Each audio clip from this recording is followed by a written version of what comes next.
Graça e paz a vocês que me ouvem.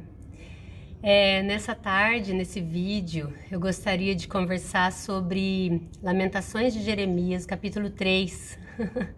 Eu estava lendo esse livro e o Espírito Santo colocou em meu coração coisas maravilhosas que ali estão escritas e que estão muito atuais, né, nos dias de hoje. A Bíblia, ela é muito atual. É um manual de vida para nós, né, que somos cristãos. E esse capítulo 3 é um capítulo bem interessante, fala muito ao coração de quem está muito aflito, de quem está angustiado, de quem está espiritualmente morto. Espiritualmente morto, de quem se encontra abandonado por Deus, de quem está aflito de tal forma que considera que Deus rejeita as suas orações, talvez vivendo as consequências terríveis do pecado, ou mesmo adversidades aqui nessa vida, onde por uma falta de esperança, falta de fé, falta de entendimento, falta de maturidade espiritual, a gente às vezes até culpa Deus pela situação que nós estamos vivendo. Se algo disso que eu falei fala com o seu coração, se faz sentido para você, vem comigo, vamos conversar sobre como Jeremias superou essa situação.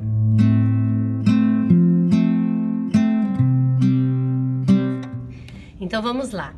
Capítulo 3 de Jeremias, ele continua, o 1, o 2, né? Mas ali no 3 ele continua falando do tamanho da aflição. São várias coisas que ele fala, vale a pena você ler, mas algumas coisas me chamaram a atenção. Ele disse que foi jogado no fundo de um poço, onde depois esse poço foi tampado e as águas passaram da sua cabeça. Deus está rejeitando as suas orações, o castigo de Deus está muito pesado, que ele já perdeu a alegria, que ele perdeu a esperança, ele não confia mais em Deus, que ele está próximo da morte, ou seja, até com pensamentos suicidas, ou talvez morte espiritual, pois ele declara: eu estou próximo da morte, eu já perdi a minha esperança no Senhor.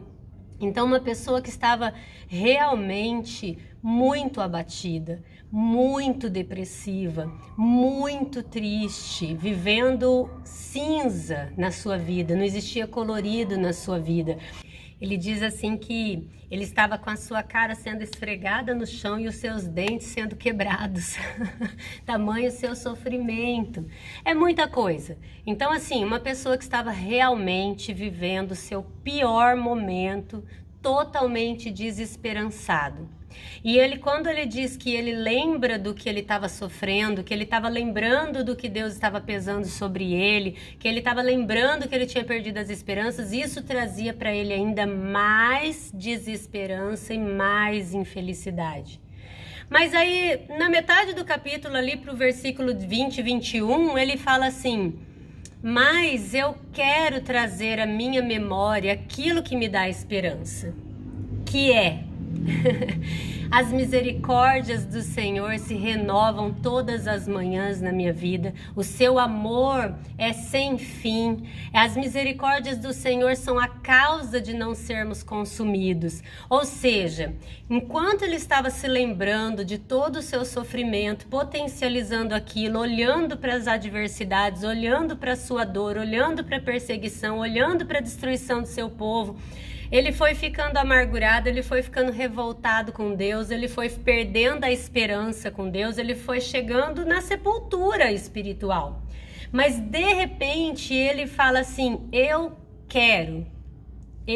decido trazer à minha memória aquilo que me dá esperança. E aí então ele puxa na memória dele toda a experiência que ele já tinha vivido com Deus, tudo que ele conhecia de Deus, que o quê? Que Deus é tão misericordioso que ele não era consumido por causa dessas misericórdias e que o amor de Deus era sem fim. Então isso, quando ele lembra disso, quando ele decide lembrar disso, quando ele se volta para essa verdade, quando ele se volta para Deus, em quem realmente Deus é, os atributos desse nosso Deus Deus grande, maravilhoso, excelso, majestoso, de amor sem fim.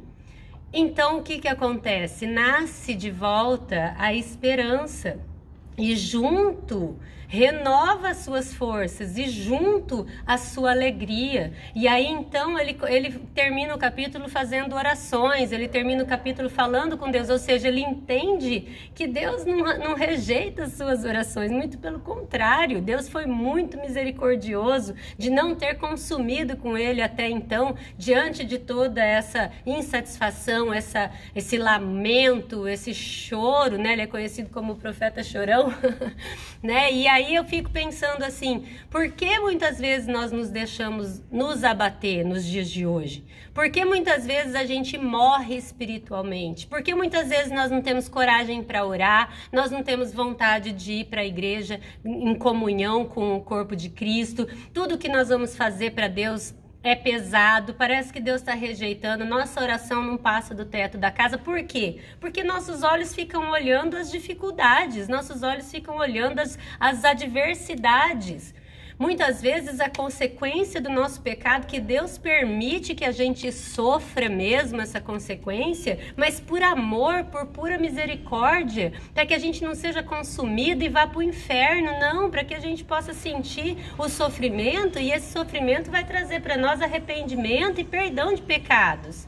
Então, nem sempre nosso sofrimento é consequência de pecado, muitas vezes é adversidade da própria vida, mas nunca nós podemos deixar de olhar para a grandiosidade do amor do nosso Deus, que nos amou de tal maneira que só salvou nossa vida através do seu Filho que veio à terra morrer e ressuscitar por nós. Então, o profeta decidiu trazer à memória dele aquilo que dá esperança. E eu e você, o que nós decidimos? Olhar para as dores? Olhar para as dificuldades? Olhar para as adversidades? Ou decidimos olhar para o nosso Deus? Para a majestade do nosso Deus? Para o seu amor sem fim? E para as suas misericórdias que se renovam na minha e na sua vida a cada manhã? Pensa bem nisso. Se você está triste, se você está abatido, se você está desanimado, com certeza o que está na sua memória, o que tem permanecido na sua mente são as dificuldades, são as mentiras de Satanás, são as setas do maligno que vem trazer para sua cabeça de que Deus não te escuta, que Deus não te ama e que Deus te rejeita. Mas se você decidir fazer a sua parte, de decidir trazer à sua memória aquilo que te traz esperança, que é o amor de Deus sem fim e as suas misericórdias que se renovam todas as manhãs na minha e na sua vida, se você decidir se deleitar nessa verdade, encher a sua mente com essa verdade, Deus é fiel e a sua fidelidade dura para sempre. Ele vai te levantar, Ele vai te ressuscitar espiritualmente, e a alegria vai voltar a reinar na sua vida. Fique com essa mensagem em nome de Jesus.